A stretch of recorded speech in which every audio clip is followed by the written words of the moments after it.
gunner identifies further enemy vehicles and calls for the pilot to reposition the aircraft for another strike, this time electing for a salvo of rockets, followed by high explosive 30mm cannon rounds.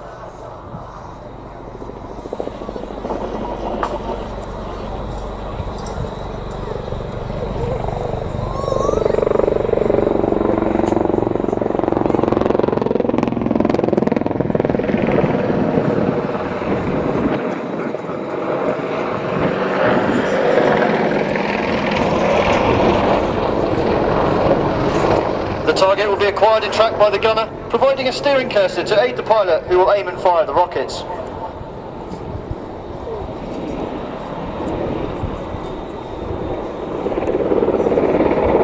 Starting armor, rockets are gone, action rockets, go off, match and shoot.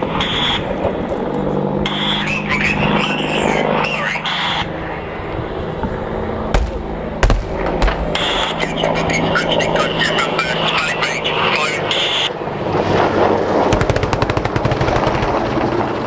Converting speed to height, the pilot minimises the threat of ground fire, this time with a 360-degree wing over, making tracking and predicting the aircraft's flight difficult for an enemy attempting to engage. The Apache, of course, usually is operated in pairs and can be teamed with other platforms, such as the Wildcat battlefield reconnaissance helicopter, also operated by the Army Air Corps, forming a critical component of the land battle.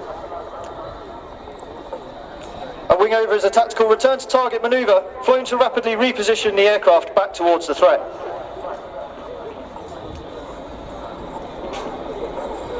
While the front seat conducts a battle damage assessment, he identifies enemy personnel attempting to engage the aircraft with a shoulder-launched surface-to-air missile. The threat call is communicated within the cockpit, instructing the pilot to conduct another rocket strike from alternate attack heading. Great, command batch, 12 o'clock, flares, re-attack on Charlie 2, target rockets.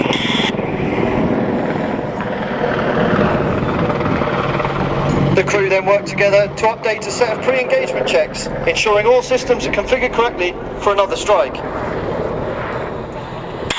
recording, arcs clear, clearance is self-defense, acquisition source, Tango 03, site is tabs, rocket selected, go co-op. Roger, going co-op, 4 rockets for effect, weapons armed and action, deselate nav range, match and shoot.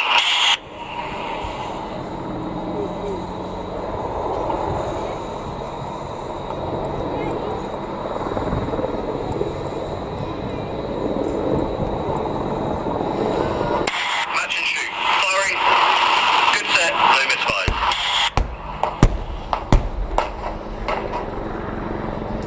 With the SAM threat eliminated, the crew can climb into a wheel, circling the target to assess and ensure a decisive effect has been achieved.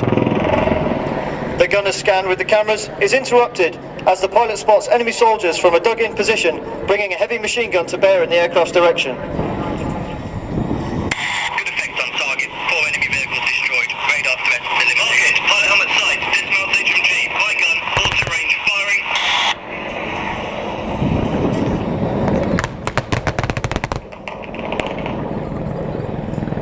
Using his helmet-mounted monocle as a sight, the pilot slaves the gun to his eye line and engages simply by looking at the target and pulling the trigger. Good spot, target rounds, all targets destroyed, continuing mission. Ladies and gentlemen, that concludes the tactical demonstration of how Apache crews work together to operate and fight their aircraft. Crews trained to do this in all weathers, by day and night, often working at extremely low level. The attack helicopter display team is made up from operational crews from frontline units of the attack helicopter force based at Watersham in Suffolk. Today we have Major Tim Pittway at the controls, with Staff Sergeant Mark Skelding in the front seat, co-pilot gunner position. Establishing in the high hover at 800 feet, you can see the Apache's powerful hover performance. Tim will initiate a dive with 80 degrees nose down with cyclic stick before rolling through 90 degrees whilst almost vertical. Tim is a senior flying instructor with the attack helicopter force. He has over 4,000 flying hours, including over 1,200 in the Apache and 1,000 in the Wildcat. He has operational experience in Afghanistan and Northern Ireland. A wing over is a tactical return to target manoeuvre flown in a manner to use the energy and momentum of the aircraft to bring it quickly into weapons release parameters. A wing over is flying at 90 degrees angle of bank using all 3 controls to balance the aircraft round the turn. As as they return to crowd centre for a move we like to call the bunt.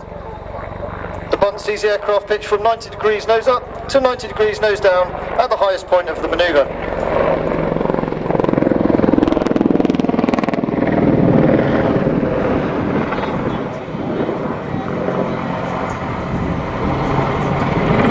As well as offensive actions, helicopters and fixed wing of the Army Air Corps can also provide reconnaissance, direction of artillery and mortar fire, command support to ground units and tactical mobility such as positioning forces, conducting resupply or extracting casualties.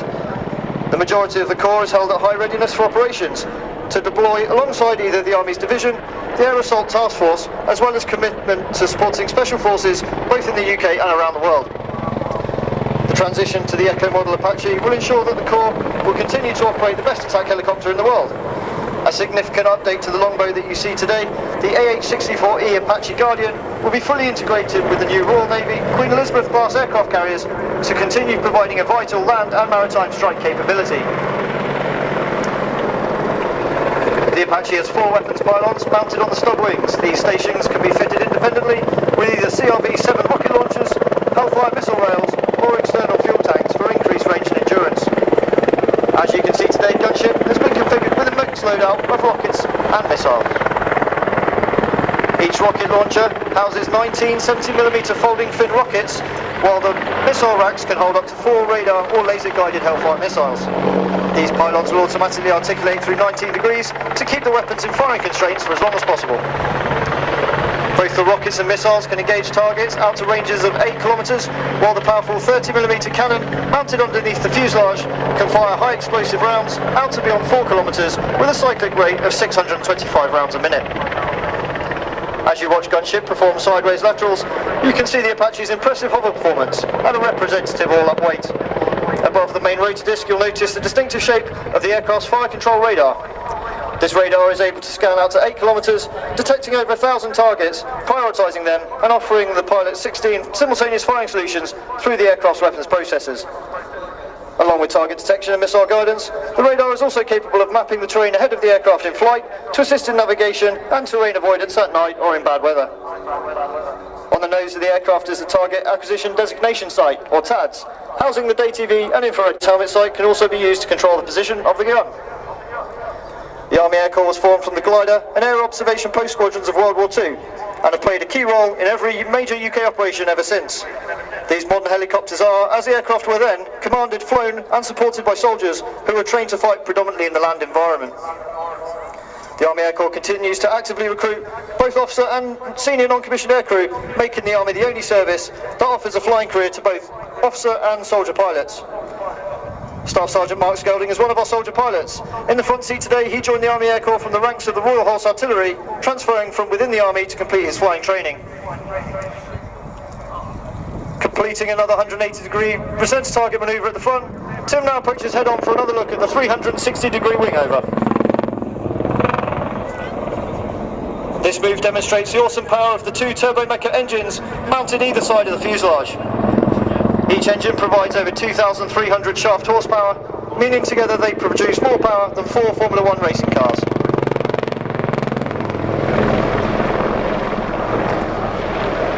As the crew reset for the signature finale of the Apache display, we'd like to ask you to put your hands together and show thanks for our partners at Event Horizon for providing today's fantastic pyrotechnic effects.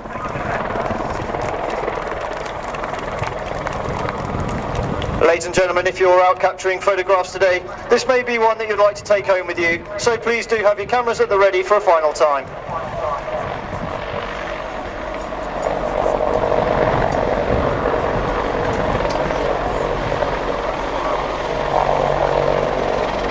Ladies and gentlemen, the British Army Apache attack helicopter.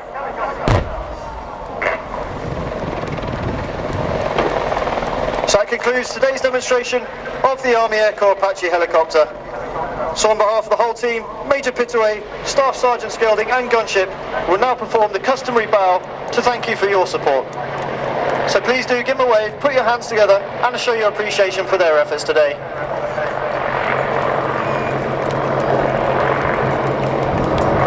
Ladies and gentlemen, your 2019 Attack Helicopter Display Team.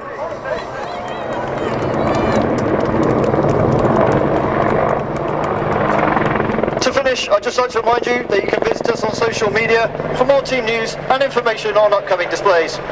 Feel free to share your pictures of the day using the hashtag AHDT. It's appreciated by the team and indeed other followers of the pages. You can find us by searching Facebook and Instagram with Attack Helicopter Display Team, or on Twitter at AHDT. If you'd like to meet today's pilots, they will be available after they land at the Apache static display located at the base of the tower. We wish you an enjoyable rest of your weekend, and as ever, we thank you for your ongoing support to the British Armed Forces. Well, ladies and gentlemen, boys and girls, once again, top stuff.